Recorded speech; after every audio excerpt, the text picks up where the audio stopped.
നമസ്കാരം, മഷിത്തണ്ടിലേക്ക് സ്വാഗതം. ഇന്ത്യയിലെ 75% ആരോഗ്യ ഇൻഷുറൻസ് ക്ലെയിമുകളും നിരസിക്കപ്പെടുന്നുണ്ട് എന്നാണ് റിപ്പോർട്ടുകൾ പറയുന്നത്. ആരോഗ്യ ഇൻഷുറൻസ് ക്ലെയിമുകൾ നിരസിക്കുന്നത് എങ്ങനെ ഒഴിവാക്കാം എന്നാണ് ഇന്ന് മഷിത്തണ്ട് പറയുന്നത്. ഈ വീഡിയോ മുഴുവനായും തന്നെ കാണാൻ ശ്രമിക്കുക, എന്നാൽ മാത്രമേ പൂർണ്ണമായ വിവരം കിട്ടുകയുള്ളൂ. അത്യാവശ്യമായ മെഡിക്കൽ സാഹചര്യങ്ങളിൽ സാമ്പത്തിക പരിരക്ഷ ഉറപ്പാക്കുന്നതിന് ആരോഗ്യ ഇൻഷുറൻസ് ഉള്ളത് വളരെയധികം സഹായകരമാണ്. ക്ലെയിമുകൾ ഇൻഷുറൻസ് കമ്പനികൾ നിരസിക്കുന്നതിൻ്റെ കാരണങ്ങൾ ഏതെല്ലാമാണെന്ന് നോക്കാം. നിലവിലുള്ള അസുഖത്തിനുള്ള കവറേജ് ലഭിക്കുന്നതിന് പോളിസി എടുത്ത ശേഷം കുറച്ചു കാലം കാത്തിരിക്കേണ്ടി വരും. ഇതിനെ വെയിറ്റിംഗ് പീരിയഡ് എന്നാണ് പറയുന്നത്. ചില അസുഖങ്ങൾക്ക് വെയിറ്റിംഗ് പീരീഡ് ഉണ്ട്. അത് ഏതൊക്കെ എന്ന് പോളിസി എടുക്കുന്നതിന് മുൻപ് അന്വേഷിച്ചറിയുക.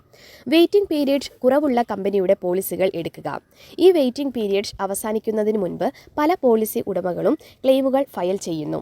18% ക്ലെയിമുകളും ഇൻഷുറൻസ് കമ്പനികൾ നിരസിക്കുന്നതിൻ്റെ ഒരു കാരണം ഇതാണ്. അടുത്തതായി 25% ക്ലെയിം നിരസിക്കലുകളും സംഭവിക്കുന്നത് പരിരക്ഷയില്ലാത്ത അസുഖങ്ങൾക്കുള്ള അപേക്ഷകളിലാണ്.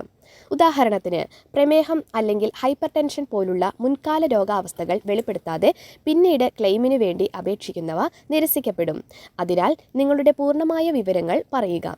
എന്ത് തരത്തിലുള്ള ട്രീറ്റ്മെൻറ്റ് എടുത്തിട്ടുണ്ടെങ്കിലും അതൊക്കെ പറയണം. നിങ്ങൾ സിസേറിയൻ കഴിഞ്ഞ വ്യക്തിയാണെങ്കിൽ പോലും അതുവരെ പറയണം.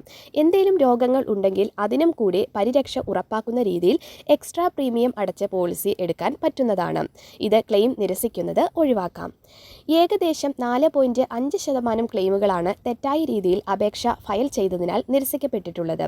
അതിനാൽ അപേക്ഷിക്കുന്ന സമയത്ത് കൊടുക്കുന്ന വിവരങ്ങൾ ശരിയാണെന്ന് ഉറപ്പുവരുത്തുക. പേര്, വിലാസം, പോളിസി നമ്പർ എന്നിവയുൾപ്പെടെ എല്ലാ വ്യക്തിഗത വിവരങ്ങളും ക്ലെയിം ഫോമിൽ ശരിയായി നൽകിയിട്ടുണ്ടോ എന്ന് 2 തവണ പരിശോധിക്കുക. മെഡിക്കൽ കോഡുകളും ചികിത്സാ വിവരണങ്ങളും കൃത്യമാണെന്ന് ഉറപ്പാക്കുക.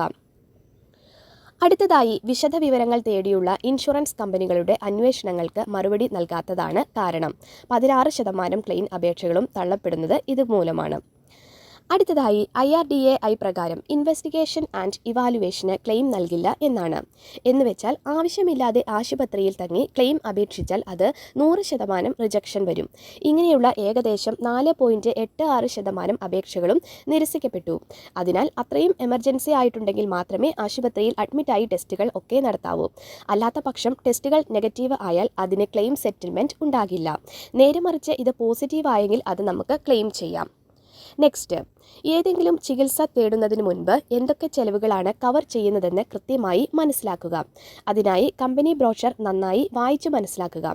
ICU rent, air ambulance, road ambulance പോലുള്ളവ ചില പോളിസികളിൽ കവർ ചെയ്യില്ല. അതിനാൽ എന്തൊക്കെ കവർ ചെയ്തിട്ടുണ്ട്, ചെയ്തിട്ടില്ല എന്ന് മനസ്സിലാക്കുക. എല്ലാ മെഡിക്കൽ ബില്ലുകളുടെയും കുറിപ്പടികളുടെയും ഇൻവോയ്സുകളുടെയും റെക്കോർഡുകളും ക്ലെയിമുമായി ബന്ധപ്പെട്ട എല്ലാ രേഖകളും സൂക്ഷിക്കുക. അടുത്തതായി, ക്ലെയിമുകൾ ഉടനടി സമർപ്പിക്കുക. എത്രയും വേഗം ക്ലെയിം ഫയൽ ചെയ്യുക. കൃത്യസമയത്ത് അപേക്ഷ സമർപ്പിക്കുന്നത് റീഇംബേഴ്സ്മെൻറ്റ് ലഭിക്കാനുള്ള സാധ്യത വർദ്ധിപ്പിക്കുന്നു. പോളിസി എക്സ്ക്ലൂഷൻസിൽ വരുന്ന ഒന്നും നമുക്ക് ക്ലെയിം ചെയ്യാൻ സാധിക്കില്ല. അതിനാൽ എക്സ്ക്ലൂഷൻസ് എന്തെങ്കിലും ഉണ്ടോ എന്ന് നന്നായി മനസ്സിലാക്കുക. 1-2 ഉദാഹരണങ്ങൾ പറയാം. ഡെൻ്റൽ ട്രീറ്റ്മെൻറ്റ് പോളിസി എക്സ്ക്ലൂഷൻസിൽ വരുന്നതാണ്. എന്നാൽ ഇവിടെ ഒരു എക്സെപ്ഷൻ ഉണ്ട്. അതെന്താണെന്നാൽ ആക്സിഡൻറ്റിൽ കൂടിയുള്ള ഡെൻ്റൽ ട്രീറ്റ്മെൻറ്റുകളൊക്കെ നമുക്ക് ക്ലെയിം ചെയ്യാൻ സാധിക്കും. അടുത്തതായി, സൗന്ദര്യം കൂട്ടാനുള്ളത്, വണ്ണം കുറയ്ക്കാനുള്ളത്, ഇതിലൊന്നും ക്ലെയിം സെറ്റിൽമെൻറ്റ് നമുക്ക് കിട്ടില്ല. ചുരുക്കി പറഞ്ഞാൽ, ഹെൽത്ത് ഇൻഷുറൻസ് എന്നുള്ളത് എമർജൻസി ആയ എല്ലാ കാര്യങ്ങൾക്കും ഉപയോഗിക്കാം. ക്ലെയിം നിരസിക്കപ്പെട്ടാൽ അതിനുള്ള കാരണങ്ങൾ പഠിക്കുക. അർഹമായ കവറേജ് ഉറപ്പാക്കാൻ ആവശ്യമെങ്കിൽ തീരുമാനത്തിനെതിരെ നമുക്ക് അപ്പീൽ നൽകാവുന്നതാണ്. അപ്പോൾ ഇങ്ങനെയുള്ള പ്രശ്നങ്ങൾ ഒഴിവാക്കാൻ നല്ലൊരു വിശ്വസിക്കാവുന്ന നല്ല അറിവുള്ള ഏജന്റിന്റെ കയ്യിൽ നിന്നും പോളിസി എടുക്കുക. അങ്ങനെയാകുമ്പോൾ ക്ലെയിം റിജക്ഷൻ വന്നാൽ ഓംബുഡ്സ്മാൻ അടക്കമുള്ള ആളുകളെ സമീപിക്കാൻ നല്ലൊരു ഏജന്റിനെ സെലക്ട് ചെയ്യുക എന്നുള്ളതാണ്. ടേംസ് ആൻഡ് കണ്ടീഷൻസ് നന്നായി വായിച്ച് മനസ്സിലാക്കുക.